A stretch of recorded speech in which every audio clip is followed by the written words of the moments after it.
So this so this evening I am going to cover the review of S&M 2. It's brand new from Metallica. So about 20 years ago, Metallica came out with a live album with them playing with the symphony, and this is the sequel to it. Okay, so I will be dividing this review up into the good, the bad, and the ugly. And that's a play on the Ecstasy of Gold that they play before every concert, and is actually part of this S&M 2 album as well. Okay, so the good is the production. The sound is awesome. Better than the original S&M in my opinion. So Metallica themselves, they're a better band than they were in 1999 when the original S&M was made. James is certainly a better vocalist. He sounds really good. So some of the new songs that are on here, they're pretty amazing. And it's since the last S&M album came out, Metallica has come out with 3 studio albums: Saint Anger, Death Magnetic, and Hardwired to Self-Destruct. So some of the new songs on there are pretty amazing, and it's really great that some of them got the symphony treatment. So The Day That Never Comes, that was off of Death Magnetic. If that wasn't on here, I wouldn't even know what they were doing. Like seriously, what's the point in doing another symphony album if that song's not going to be on there? Halo on Fire, that's from Hardwired to Self-Destruct. So that's my favorite song from Hardwired to Self-Destruct. So it's definitely the most ideal from Hardwired for the symphony treatment, and it really works. It's a good crowd pleaser too. The end of the song, the kind of just the ending part, the whole outro, whatever, is it's like designed for audience participation, and it really shows. I mean, it's great. It's a good crowd pleaser. So there's a couple songs that are on here that aren't Metallica songs, but are like specifically emphasizing the symphony. The Scythian Suite, assuming I've said that right, but in the Iron Foundry. So the Iron Foundry is really interesting because that is a symphony song, classical music, where Metallica joins them instead of the other way around. It's an exercise in primitivism and futurism. That's what the conductor was saying during the introduction to the song, like emphasizing like the futurism is like the machines and stuff. So there's a lot of things that like a Metallica or something would really be able to find a place in, and yeah, it works really well. Of course, The Unforgiven 3, that's off of Death Magnetic as well. They did this song strictly with the symphony. Like, Metallica is not playing on it at all, except it's instrumentally, it's just the symphony, and it's James singing. It works out really well. If they're going to do a song like that with just the symphony for instruments, that is the one song out of like Metallica's entire catalog that was going to work, and it does. I love it. I don't know if it could take the place as the definitive version of the song, but I mean it works really well. So then there's All Within My Hands. So I almost put in the bad category for the good, the bad, and the ugly, that there was no representation from Saint Anger, but this is a Saint Anger song, so and it does it quite well. The version of this song that's on Saint Anger is quite a bit different than this one. This is actually a version of the song that's based on the acoustic version that Metallica plays at their All Within My Hands charity concert. So yeah, this works exceptionally well in with the symphony. Then Anesthesia, Pulling Teeth. So this is the bass solo from Kill 'Em All, Metallica's first album.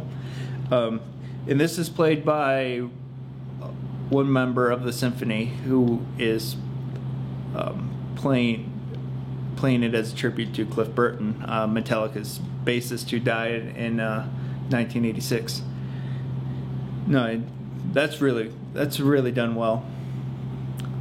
Okay, now on to the bad category.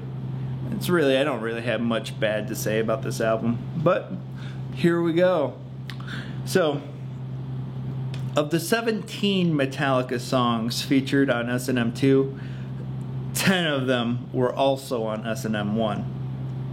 So, I would most certainly have preferred the entire set list be different, instead of just kind of retreading on what they had already done.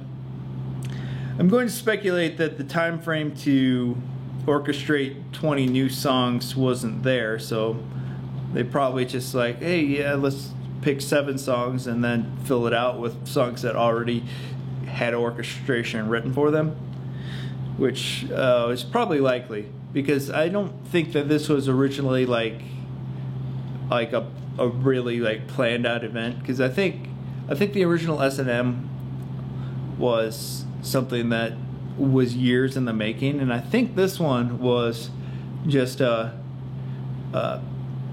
I think the symphony had a new hall that was opening in San Francisco, and it's just like, hey, you want to do this, and so they probably only had a few months to put it together, so it's probably just like, yeah, let's just do a couple songs, a couple new songs, and then probably just fill it out with the songs that were already done, just practice them instead of having to completely orchestrate a bunch of songs. So, but some of the songs that were held over from S&M 1, I mean, they were great. I'll never tire of hearing The Outlaw Torn. And I think this version is better than the original S&M version, and man, I just love that song. It's just amazing. And Master of Puppets, obviously they're not going to do a live show without playing that song. So, and No Leaf Clover, that was originally written for the original S&M album, so that's never had a version that it's always been played with the orchestra as far as versions most people would hear. So the definitive album version is from S&M 1, but it would have been good to see another original song instead of let's just do No Leaf Clover again. And they did Call of Cthulhu for this one also, and I would really have loved to see them swap that out for Orion. I would love to see that with the orchestra. That would be amazing. Okay, so on to The Ugly. I don't really have much to say here. So there are a couple of the song choices, new song choices, that left me a little confused. One called Confusion. I really don't like that song, like at all. I think it's one of the worst songs they've done in the last 20 years. It's off of Hardwired to Self-Destruct. Man, I just can't stand this song. I actually listened to it this morning just to kind of prep myself for okay, well, maybe you're wrong about this song, you know, but no, I don't like that song at all. And Moth into Flame, yeah, I love the song. I really think it's great. But the orchestration on it was so minimal, it makes me wonder why they even bothered. So, I don't know. But, yeah, that's all I have to say as far as The Ugly goes. You know, there's a couple baffling song choices, but whatever. I really enjoyed this. So, yeah, as you can tell by my breakdown, the things I didn't like were really just opinions on how it could have been better, and not necessarily things I didn't like.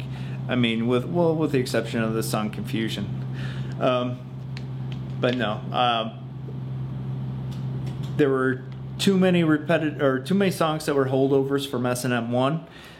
But as I kind of said, I think there's a good reason for that, so I'm not really worried about it. It's just, you know, it would have been nice if, you know, instead of another, just having Enter Sandman and stuff, we actually had like the Unforgiven 1, you know, things like that, where, you know, just in For Whom the Bell Tolls, I know that's a classic, but I'm kind of tired of it. You know, would have maybe I don't know if Creeping Death or something would have worked with Symphony, but you know, I'd still love to hear it. But yeah, that's all I have to say. S&M 2, great album. You should definitely, definitely give it a listen.